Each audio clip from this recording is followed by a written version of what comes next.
Hello friends, this is Nadeem and welcome to my YouTube channel. So this is our 13th episode of book review. So today we are going to discuss about Indian Polity, M. Lakshmikant, one of the best book of Indian political science, or we can say a Bible in the field of political science to understand the administrative political system of India. So we will discuss about the publication, the level of language, the content and price rate, online और offline दोनों को discuss करेंगे. पूरा analysis करने के बाद out of 5 इसको stars देंगे. तो चलिए शुरू करते हैं.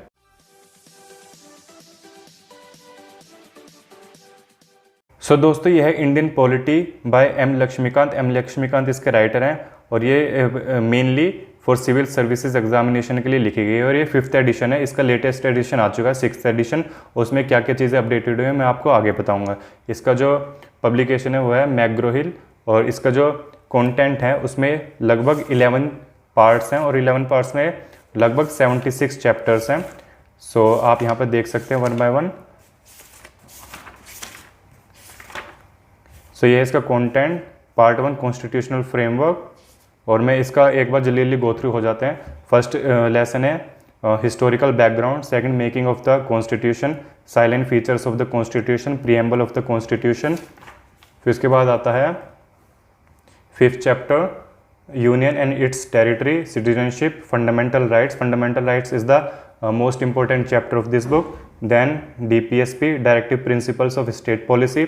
Then fundamental duties, amendment of the constitution, basic structure of the constitution. So 11 chapters सारे के सारे constitution से related है. फिर उसके बाद आता है system of government, parliamentary system. India में जो है parliamentary system है तो parliamentary system, federal system, center state relations, interstate relations. फिर उसके बाद आता है इमरजेंसी प्रोविज़न. पार्ट 3 में सेंट्रल गवर्नमेंट में जो पोस्ट्स आती हैं, president, vice president, prime minister, central council of ministers, cabinet committees, parliamentary committees, then parliamentary forums, parliamentary groups, supreme court, judicial review, judicial activism, public interest litigation. Then state government में आते हैं governor, chief minister, state council of ministers, state legislature, high court, subordinate courts. Then part 5 में आते हैं local government, Panchayati Raj, municipalities. फिर उसके बाद आता है union territories and special areas 6th part में, union territories and scheduled and tribal areas.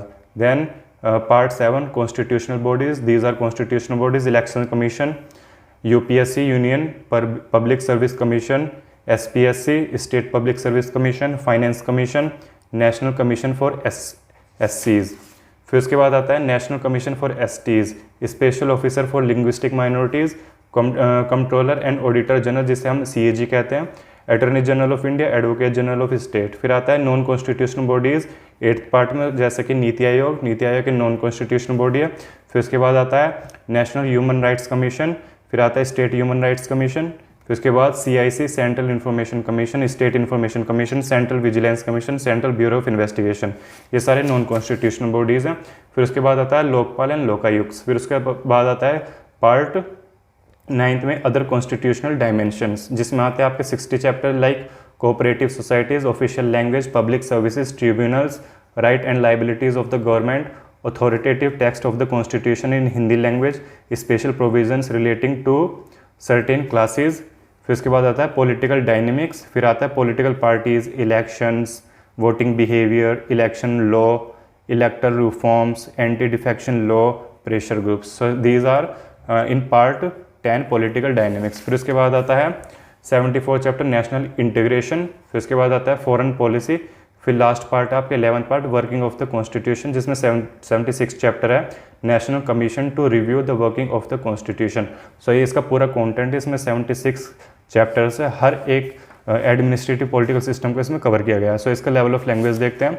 सो इसका लेवल ऑफ लैंग्वेज काफ़ी ईजी लैंग्वेज है. जैसे हिस्टोरिकल बैकग्राउंड में आप देख सकते हैं, the British came to India in 1600 as traders in the form of East India Company which has the exclusive right of trading in India under a charter granted by Queen Elizabeth I. So इसकी जो level of language है काफ़ी easy to moderate है. और इसमें जो एक इनका पैटर्न है लिखने का, पहले इंट्रोडक्शन बताते हैं, फिर 1 by 1 जो इसमें जो आगे फर्दर एक्सप्लेन किया जाता है. तो जैसे charter of 1833, features of the act, फिर चार्टर ऑफ 1853, सो ये सारे इसके चैप्टर्स ऐसे चलते हैं। जैसे सिटीजनशिप है, सिटीजनशिप का पहले इंट्रोडक्शन बताएंगे, फिर उसके कॉन्स्टिट्यूशनल प्रोविजंस जो जो होते हैं उनके कॉन्स्टिट्यूशनल प्रोविज़न बताएंगे, फिर सिटीजनशिप क्या है उसको बताएंगे, एक्ट क्या है सिटीजनशिप का उसको डिटेल में एक्सप्लेन करेंगे। सो इस तरीके से इनका लिखने का पैटर्न है। और ये देख सकते हैं आप, सिटीजनशिप का है। फिर उसके बाद आता है फंडामेंटल राइट। फंडामेंटल राइट्स जो है बहुत इंपॉर्टेंट चैप्टर है। सो इसमें भी इस तरीके से पैटर्न को इस्तेमाल किया गया, जैसे इंट्रोडक्शन लिखते हैं, फिर फीचर्स ऑफ फंडामेंटल राइट्स क्या है, फिर सारे फंडामेंटल राइट्स को डेफिनेशन बताते हैं स्टेट की, फिर ये सारे फंडामेंटल राइट्स को बॉक्स में दिया हुआ है, इसमें आप अच्छी तरीके से ग्रास्प कर सकते हैं सारी नॉलेज। सो यही था इस बुक का लेवल ऑफ लैंग्वेज। और आप देख सकते हैं काफ़ी मोटी बुक है और काफ़ी क्वालिटेटिव बुक है। सो इसका जो प्राइस रेट है वो लगभग 650 के अराउंड आपको पड़ेगा, वो मैं स्लाइड में दिखा दूंगा आपको। और इसमें जो अपडेटेड जो चैप्टर्स थे 5th एडिशन में, वो अपडेटेड चैप्टर्स ये थे: parliamentary group, judicial review, judicial activism, public interest litigation, NITI Aayog, voting behaviour, election laws. ये थे 5th एडिशन के जो अपडेटेड चैप्टर्स थे। और जो इस बार जो 6th एडिशन आया उसमें भी कुछ चैप्टर्स अपडेटेड है, वो मैं आपको स्लाइड में बता दूंगा आगे डिटेल में। सो ये था इस बुक का रिव्यू।